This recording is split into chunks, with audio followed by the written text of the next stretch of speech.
ဒီမြေကွက်ကိုကြည့်ပြီးလူနိုင်ကပြောကြတယ်ဒီမှာအိမ်ဆောက်ဖို့ဆိုတာဘလို့မှမဖြစ်နိုင်ဘူးတဲ့ဘာလို့လဲဆိုတော့မြေကွက်ရဲ့အလဲတဲ့မှာကြောက်တုံးကြီးတုံးကအပိုင်စီးထားလို့ပါ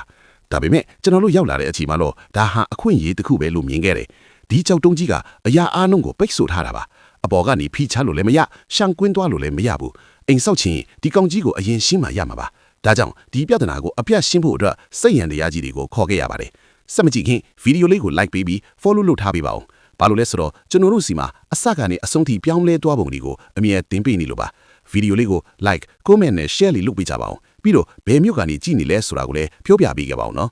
ကဲစက်ကြီးတွေရဲ့အားကိုကြည့်လိုက်ကြပါဦးကြောက်တုံးကြီးကိုတစ်ဆက်စီဖြစ်အောင်ခွဲထုတ်ပြီးဖယ်ရှားပြတာပါဒီလိုနဲ့မိကွက်ကြီးကိုကျွန်တော်တို့ထိန်းချုပ်နိုင်ခဲ့ပါတယ်အဲ့ဒီနောက်မှာတော့အုတ်မြေချတာအဆောက်အဦတီဆောက်တာနဲ့နေရန်ကြီးစီတာကိုစနစ်တကျနဲ့အရှင်ဟုံမပြတ်လှုပ်ဆောင်ခဲ့ပါတယ်ဒါကတော့ရလာပါပဲလူတိုင်းအားကြရမယ်ခင်မိပြီးလက်ရပြောင်မြောက်ပဲအိမ်လေးတစ်လုံးပေါ်လာပါပြီလူတိုင်းစိတ်ကူးရင်ခဲ့ရတဲ့အိမ်မျိုးပေါ့အခုအဲခန်းတွေအိတ်ခန်းတွေနဲ့ဝရန်တာတွေရှိနေတဲ့ဒီနေရာမှာတစ်ချိန်ကကြောက်တုံးကြီးရှိခဲ့တယ်ဆိုတာဘယ်သူမှယုံမှာတော့မဟုတ်တော့ပါဘူးဗီဒီယိုလေးကိုအဆုံးထိကြည့်ပေးလို့ကျေးဇူးတင်ပါတယ်ဗျာ transformation လို့ comment ရေးပေးခဲ့ပါဦးဗျာ